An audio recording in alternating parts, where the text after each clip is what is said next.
7 de la mañana con 36 minutos, 7 con 36 minutos, en Punto Noticias de Radio Pichincha. Saludamos con nuestro primer invitado, el señor ministro de Salud, el doctor José Ruales, que nos acompaña de forma telemática. ¿Cómo está, ministro Ruales? Buenos días, bienvenido. Le acompañamos Alexis Moncayo, quien le habla, Licenia Espinel. Gracias por participar en nuestro programa de entrevistas en Punto Noticias de Radio Pichincha. Hoy está previsto que se haga el lanzamiento de esta fase de medicina cerca en el Hospital Pablo Arturo Suárez en la capital de la República. ¿Cómo avanza este proceso que ya ha comenzado en otros puntos del país? ¿Qué evaluación tienen al respecto? Cuéntenos, por favor. Buenos días, bienvenido. Buenos días, Licenia, Alexis, gracias por la invitación. Bienvenido, sí, efectivamente, desde el 15 de julio empezamos la primera fase. Esta es una fase de prueba con los hospitales más complejos, más grandes del país. Y desde el 15 de julio empezamos ese día en el Hospital Abel Gilbert y el Hospital Monte Sinaí en Guayaquil. La siguiente semana arrancamos en el Hospital Vicente Corral Moscoso, luego la semana pasada en el Hospital de Especialidades de Portoviejo y el día de hoy vamos a iniciar en el Hospital Pablo Arturo Suárez y el Hospital Eugenio Espejo en Quito, ¿no?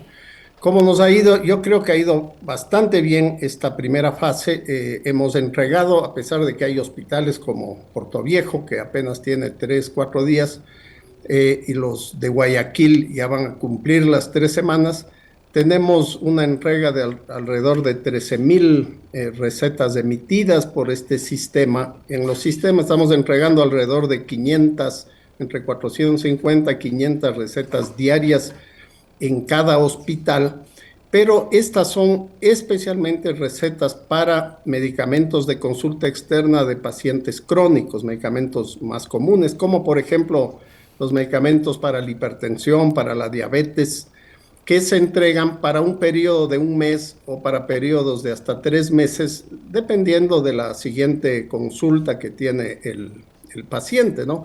Esto es muy importante porque evita ese peregrinar que ha habido en el pasado de los pacientes que les entregan medicamentos disponibles en la farmacia del hospital por una semana, por 2 semanas, y tienen que regresar a buscar o comprar de su bolsillo cuando no los encuentran. Esa es la parte que estamos cubriendo.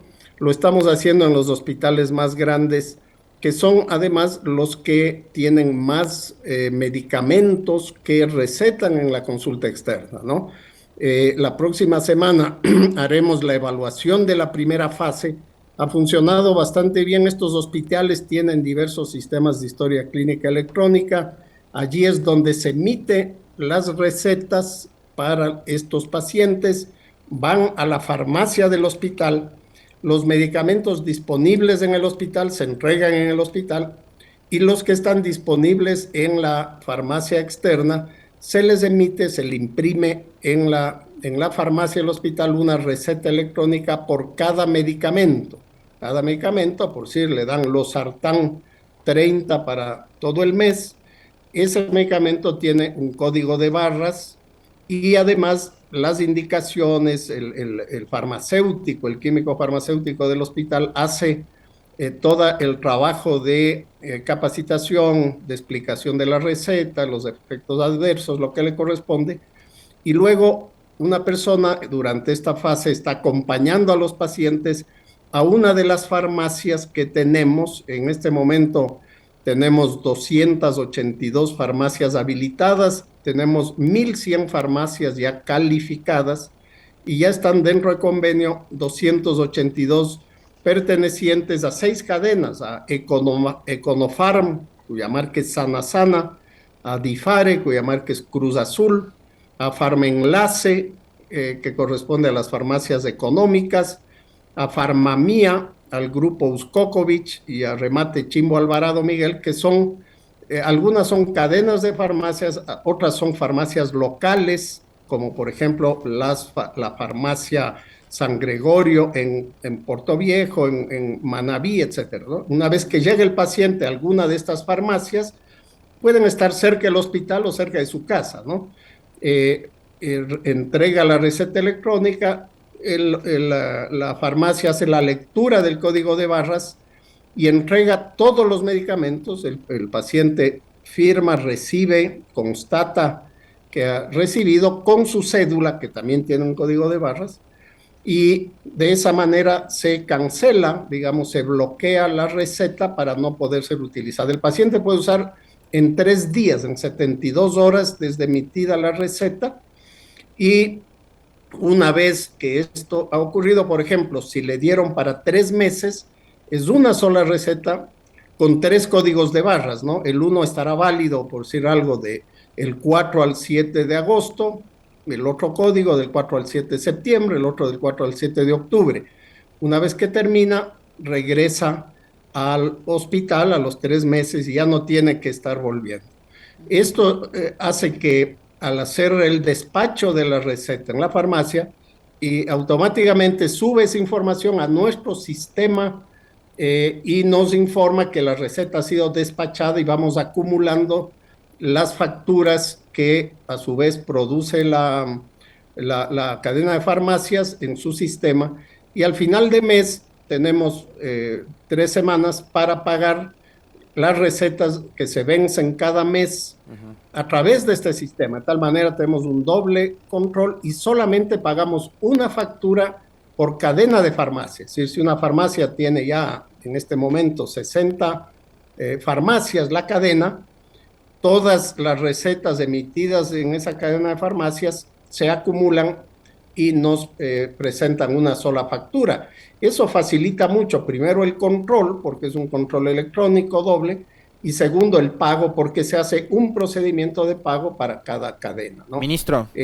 Estamos ya, digamos, como le digo, con 13,000 recetas, y a partir de la próxima semana empezamos con los hospitales generales, luego los hospitales básicos, ¿no? Un hospital general puede ser el hospital de Calderón, por ejemplo, en Quito, y luego los hospitales básicos, por ejemplo, el hospital de Machachi, de Sangolquí, de Cayambe, y con eso en el mes de, terminamos hasta finales de septiembre con 180 hospitales más, tenemos ahora 6, y a partir de octubre, noviembre y diciembre avanzamos ya con los centros de salud.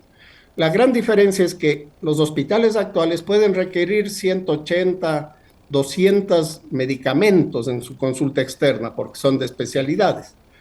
En cambio, un centro de salud puede requerir 30 u 80 fármacos, ¿no? Entonces, conforme Ministro, vamos avanzando, no sé si me escucha, ministro. Menos complejo, pero mucha mayor cantidad.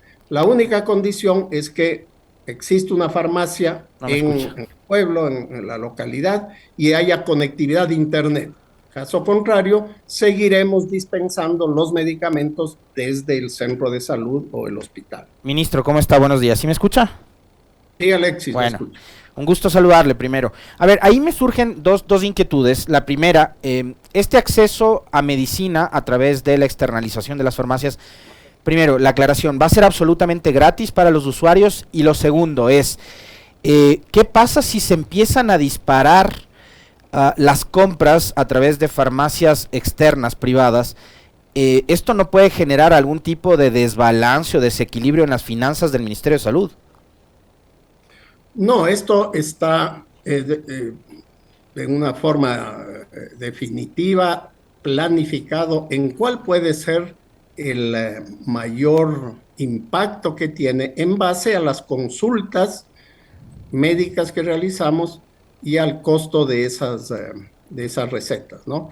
En primer lugar, es absolutamente gratuito, ¿no?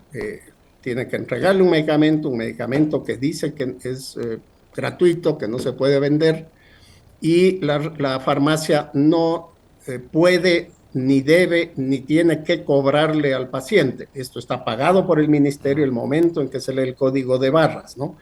Segundo, en términos de las cantidades, primero, nosotros hemos logrado un precio que es significativamente menor al precio de mercado o al precio con el que se han estado comprando los medicamentos en los hospitales, ¿no? Es decir, este precio es aproximadamente en promedio el 50%. Eso quiere decir que con el mismo dinero que tenemos para los medicamentos vamos a poder comprar el doble de esta cantidad, ¿Qué significa eso? Nosotros proyectamos en el escenario optimista, digamos, de que estamos entregando la mayor parte de los medicamentos de esta forma, un requerimiento de 24 a 27 millones de dólares hasta fin de año.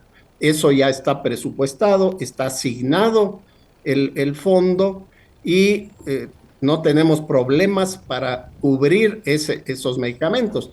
Pero además tenemos un plan B que es al mismo tiempo estamos abasteciendo de medicamentos e insumos a todos nuestros hospitales y centros de salud, porque este programa es progresivo, ¿no? Entonces no podemos depender solamente de y por lo tanto vamos a seguir en muchos casos, o en caso que no haya la farmacia, abasteciendo. Además hay otros medicamentos caros, medicamentos especiales como los medicamentos oncológicos, que raramente se dan para domicilio, pero que pueden haber para VIH, para tuberculosis, los anticonceptivos, los suplementos vitamínicos para las madres y los niños, etcétera, los medicamentos de enfermedades raras, los medicamentos para hemofilia, etcétera.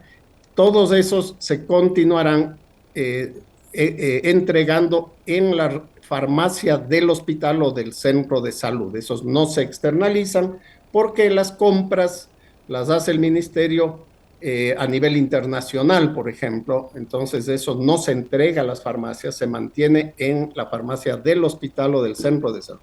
Es decir, ministro, que van a funcionar los dos sistemas de manera permanente y de forma paralela, los que son en los hospitales y adicionalmente los que están en las farmacias. No se va a superponer el uno sobre el otro, van a funcionar paralelamente.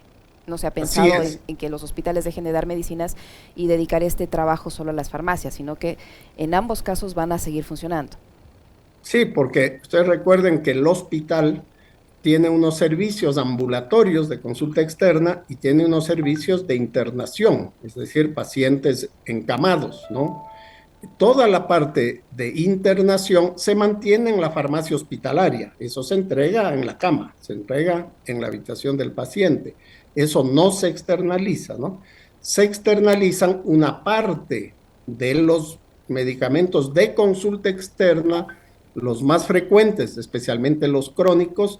No se externalizan los medicamentos estratégicos que el ministerio compra y seguirá comprando directamente, porque es mucho más barato para el ministerio comprar, por ejemplo, medicamentos para el VIH que los compramos a nivel internacional con la Organización Panamericana de la Salud, que comprarlos en el mercado local donde pueden costar 8 veces más, ¿no? Entonces, esos medicamentos, debido al precio y la calidad, seguimos comprando de manera centralizada y distribuyendo a hospitales y centros de salud. Una de las justificaciones para migrar a este sistema, señor ministro, fue que en el modelo anterior se había detectado, digamos, como indicios o algunas cosas raras, por lo menos que daban a pensar de que había como corrupción. ¿Esto va a ayudar a evitar que exista corrupción o ahora lo que podría suceder es, digo, siendo muy pesimista, un escenario muy pesimista, es que la corrupción se va a trasladar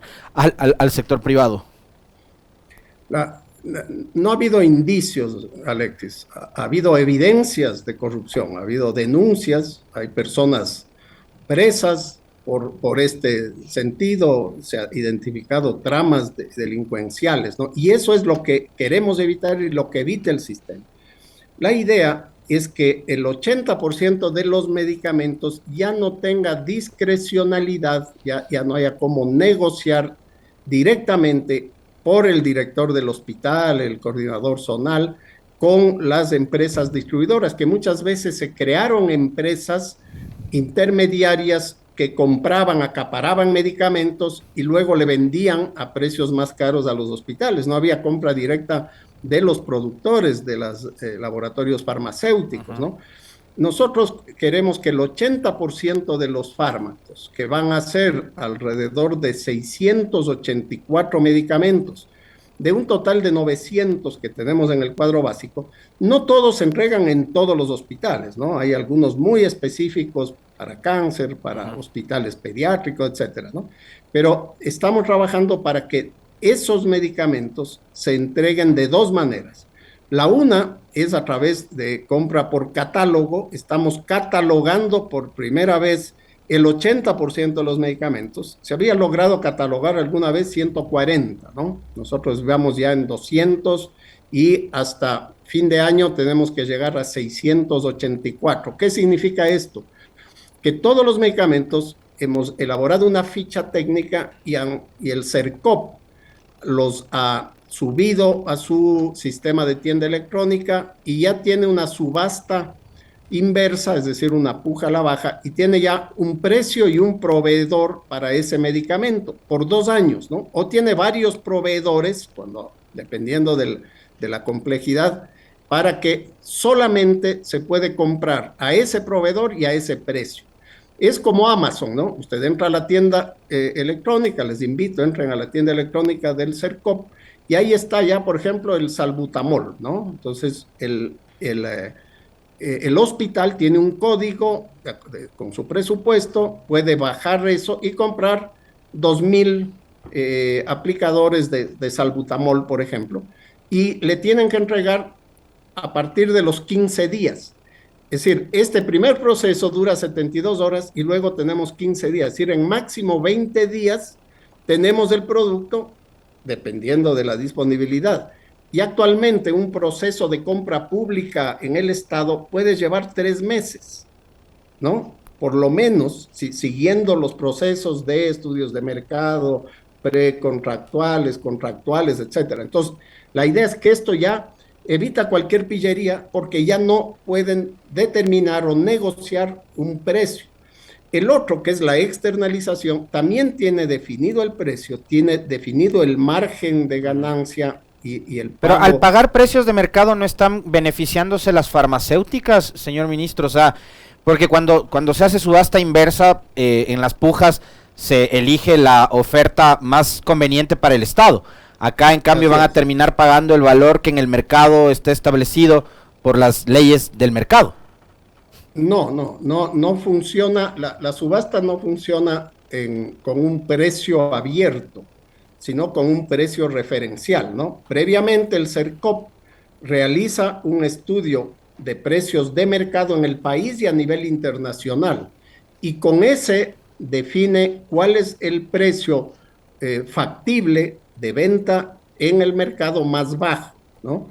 Y eso ha permitido, por ejemplo, que esté ya asignando a través de la subasta medicamentos de ciertas marcas de laboratorios internacionales hasta el 75% menores al precio de venta en el mercado, ¿no?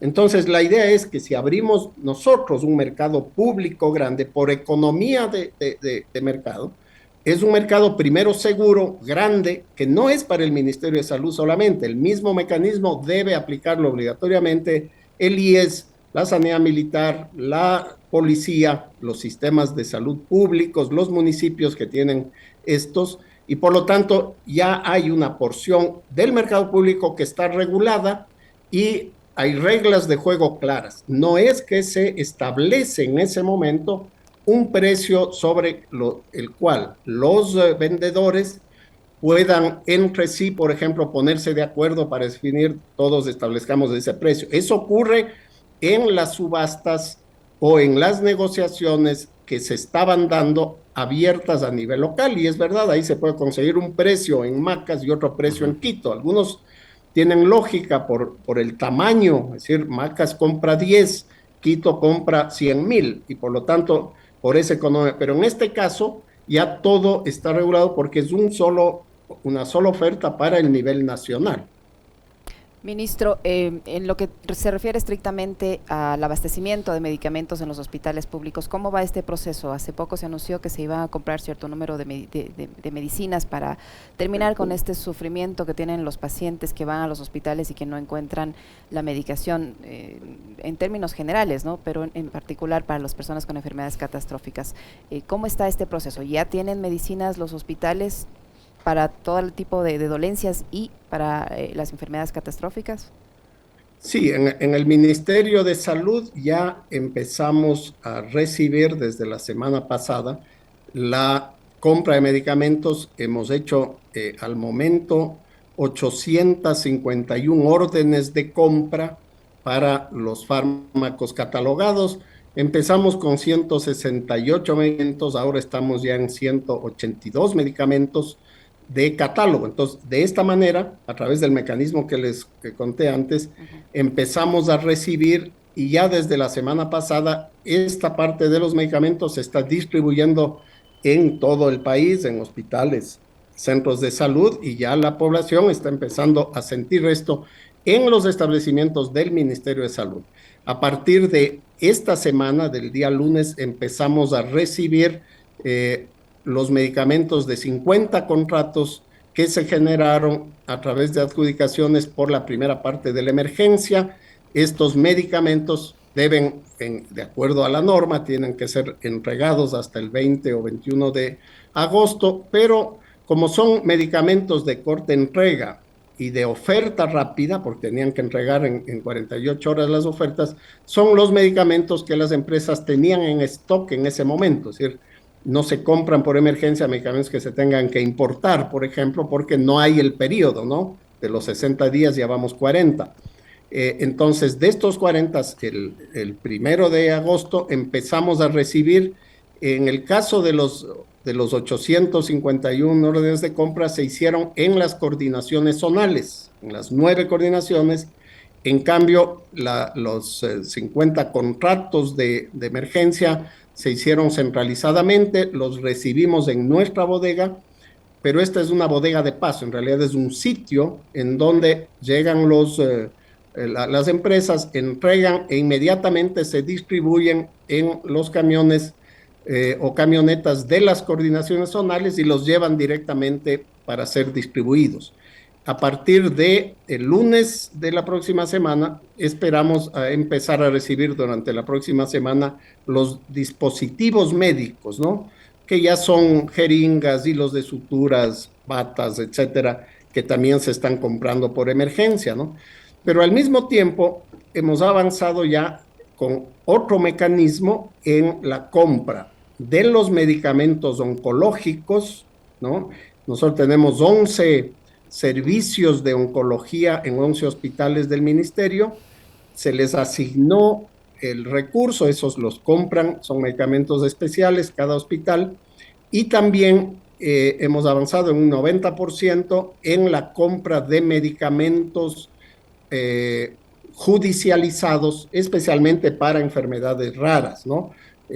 Algunas de las compras son compras internacionales, porque estos medicamentos solo se producen en un laboratorio, por ejemplo, para ciertas enfermedades. Ayer hicimos una compra en Francia, pero la mayor parte se han entregado a los hospitales. Hay todavía alguna dificultad por el criterio de la marca o del tipo de medicamento en alguno de los grupos.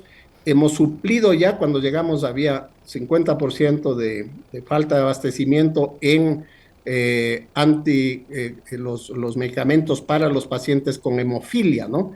Ya cubrimos todos los factores de coagulación, están ya disponibles y están, al mismo tiempo ya empezamos la siguiente compra, de tal manera ya en todos los medicamentos completar el ciclo de estos. Tenemos una compra adicional de 11 medicamentos con el PNUD, ¿no? El programa de las Naciones Unidas, y los medicamentos estratégicos que hacemos con la OPS. Uh-huh. También tenemos ya abastecido hasta abril del próximo año e iniciadas las compras para el siguiente año de las 21 vacunas del esquema de vacunación regular, ¿no? El año pasado no habían vacunas pentavalente de rotavirus, de neumococo, habían problemas. También ese proceso, el año anterior se habían invertido $17 millones. Nosotros a partir de este año ya tenemos un modelo continuo de $70 millones de financiamiento para todas las vacunas del programa regular, incluyendo la eventualidad de continuar o tener una vacuna estacional para COVID, ¿no? Entonces, en general hemos cubierto. Al mismo tiempo, a través del Gabinete de Salud, se está insistiendo y dando seguimiento para que el IES también puede incorporarse a estos modelos o estos sistemas. Ha iniciado un poco más tarde el inicio de su propia emergencia y de los procesos de compra, pero esperamos que rápidamente también pueda lograrse el abastecimiento en el IES. Ministro, yo en el comentario abordé lo relacionado con la situación médica y de salud que enfrenta el ex vicepresidente Jorge Glas, que está en la cárcel 4. Él ha denunciado discriminación por parte de funcionarios del Ministerio de Salud que le han negado el acceso a la atención pública y el traslado a una casa de salud para que se pueda él aplicar algún tipo de examen médico y una tomografía. ¿Usted tiene información sobre lo que ha pasado y el tratamiento que desde su cartera de Estado le han dado al ex vicepresidente Glas? Sí, el ex vicepresidente Glas fue trasladado al hospital docente de Calderón el día sábado o domingo y se le realizó la tomografía que había solicitado él y su abogado, ¿no? Yo he estado personalmente supervisando de que se le cumpla con las garantías del derecho a la salud que tiene. Él ha solicitado además que sean médicos del IES quienes le atiendan. Estamos coordinando con el IES. De todos modos, nuestra coordinación zonal 9 tiene un equipo que está en los centros de privación de libertad y específicamente en la cárcel 4 para atender a las personas privadas de libertad que sufren enfermedades. Hemos dado todas las facilidades para coordinar también con médicos, psiquiatras, por ejemplo, que han sido definidos a nivel internacional por la Corte Internacional, y estamos dándole y ofreciéndole, incluso conformamos un equipo de especialistas en caso de que este sea necesario. El señor Glas tiene algunas complicaciones de salud de las cuales estamos conscientes, y justamente a pesar de que la enfermedad que él aduce y que tenía en efecto, que es el COVID, no presentaba síntomas de gravedad debido a esas otras condiciones de salud, tanto en la salud física y mental del paciente. Entonces el médico que analizó el caso determinó que sí era necesaria la tomografía axial computarizada, y esta fue realizada en la prontitud en cuanto el equipo médico determinó que ese examen era necesario. Afortunadamente los resultados fueron negativos, no se encontraron problemas en la tomografía y el señor Glas regresó al centro de privación de libertad. Ministro, sobre el tema de la viruela del mono, siguen solo 6 casos confirmados, hay nuevos casos. ¿Cuántos son las personas que están bajo sospecha de tener la enfermedad y qué gestiones está haciendo el Ecuador para la adquisición de vacunas? Hemos visto como, por ejemplo, en los Estados Unidos están muy complicados con el tema y no encuentran vacunas. Entonces, si ellos no encuentran, no me quiero imaginar otros países con menores recursos en qué situación están. Nosotros estamos haciendo las gestiones para adquirir vacunas para la viruela del mono, ¿y hay nuevos casos o no?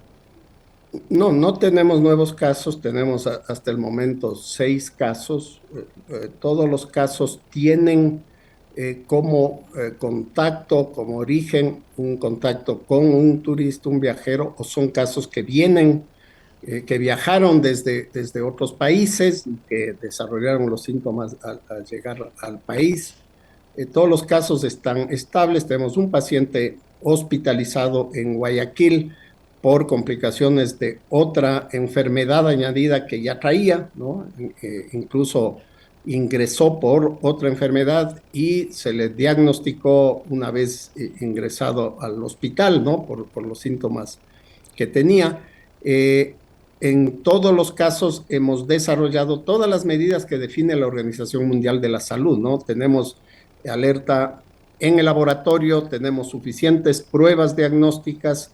Estamos trabajando en la prevención, en la educación, en la comunicación de riesgo con los grupos vulnerables, con los grupos clave que tienen mayor riesgo, en este caso los hombres que tienen sexo con hombres, en donde se han presentado en el país el 80% de los casos y a nivel internacional el 94% de los casos. Esto lo hacemos con varias ONGs. para dar la información. Hemos hecho ya el contacto con la autoridad de Estados Unidos y la OMS y Canadá. Estados Unidos tiene vacuna, ¿no? Estados Unidos es uno de los países que mantiene un stock de vacunas contra la viruela. No hay una vacuna específica contra la viruela del mono, hay alguna que se está desarrollando en el África, pero las vacunas existentes que hay en stock en la Unión Europea, en el Reino Unido, en Canadá y en Estados Unidos, hay 3 tipos de vacuna, son vacunas contra la viruela, ¿no? Sin embargo, esta es efectiva también para el ortopoxvirus, que es el virus de la viruela del mono, y la indicación de la vacuna en casos de que haya aumento de la transmisión es especialmente a los contactos estrechos de un paciente infectado, ¿no? O al personal de salud en el caso de que se establezca un centro de derivación y aislamiento de pacientes. No es una vacuna que está indicada para aplicarse a nivel de la población, ya que el nivel de capacidad de contagio es muy bajo, ¿no? Es decir, si estamos hablando que en este momento las variantes del virus del COVID están en 9, es decir, que cada paciente podría contagiar a 9. En el caso del ortopoxvirus es de 1.6 como máximo, es decir, que cada paciente puede contagiar a 1.6 personas. Cuando este baja de 1, ya empieza a declinar la enfermedad, ¿no? El número de casos en este caso es bajo, no hay relación entre los 6 casos que tenemos, cada uno tiene un origen diferente en el exterior. O sea, todos, no hay contagio comunitario. Eso quiere decir que no hay contagio comunitario de persona a persona dentro de eso, y hemos realizado los cercos a los familiares, a las personas cercanas de los pacientes, a los cuales les damos un seguimiento mínimo de 21 días, ¿no? Puede ser entre 15 y 28 días la posibilidad de contagio. Y ministro, sobre el tema de la venta libre de pruebas para COVID, ¿cómo está ese proceso y por qué esas pruebas que van a ser de venta libre no van a servir en caso de permiso médico en el tema laboral? Bueno, estamos trabajando con el ARCSA, que es la agencia reguladora, para definir ciertos criterios. Básicamente son 2. El uno, que tenga una alta sensibilidad y especificidad, es decir, que pueda detectar fácilmente y especialmente ese virus y no otros, ¿no? Que no haya errores de falsos positivos o falsos negativos muy frecuentes. Y segundo, estamos diseñando un código de barras que le permite a la persona entrar a un formulario, digamos, donde puede anotar los datos del resultado. Al hacerlo, la prueba entrará automáticamente con su código, con el número de registro de la prueba. Esto nos permite tener una idea de lo que puede estar pasando en la comunidad, ¿no? Sin embargo, para que pueda servir para el tiempo de aislamiento y el permiso laboral, nosotros tenemos 2 criterios, ¿no? El primero es si usted tiene síntomas de COVID o síntomas respiratorios o ha estado en contacto directo con un paciente positivo, debe aislarse. Para ello no necesita ninguna prueba, pero tiene que hacerse una prueba de antígeno PCR en un laboratorio para que en caso positivo se mantenga 5 días más de aislamiento.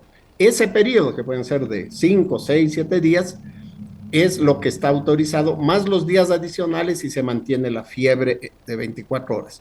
La idea es que estas pruebas nos sirvan para identificar, detectar más tempranamente, de tal manera de que usted pueda aislarse primero, más tempranamente, evitar contagiar a su familia y saber si debe o no hacerse la prueba de laboratorio oficial, digamos, para solicitar el permiso laboral, o si no está trabajando con esa prueba, ya tomar la decisión del aislamiento para protegerse y proteger a la familia, ¿no?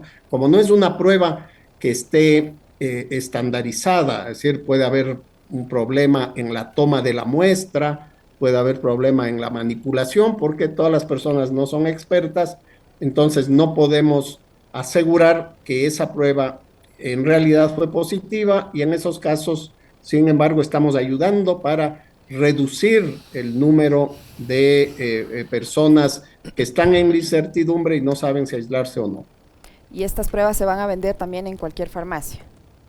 Sí, las pruebas como corresponde a cualquier insumo médico, otro tipo de pruebas como las pruebas de embarazo, etcétera, se venderán en las farmacias. Las pruebas tienen que haber sido calificadas por el ARSA en estas calidades que le mencioné y tener el registro sanitario, por supuesto, ¿no? El valor de las pruebas, en este caso, nosotros no regulamos el precio de este tipo de pruebas, y por lo tanto eso depende también ya de las características del mercado, de la oferta de los laboratorios productores o de los distribuidores, ¿no? Muchísimas gracias, ministro. Muy amable por haber participado en este diálogo. Muchísimas gracias. Muchísimas gracias a ustedes y que tengan un muy buen día y muy saludable. Gracias, ministro, muy amable. Cuide el frío. Muy amable, muchas gracias. 8:12 minutos, José Ruales, ministro de Salud, que ha estado con nosotros. Una pausa, no se vayan, ya regresamos.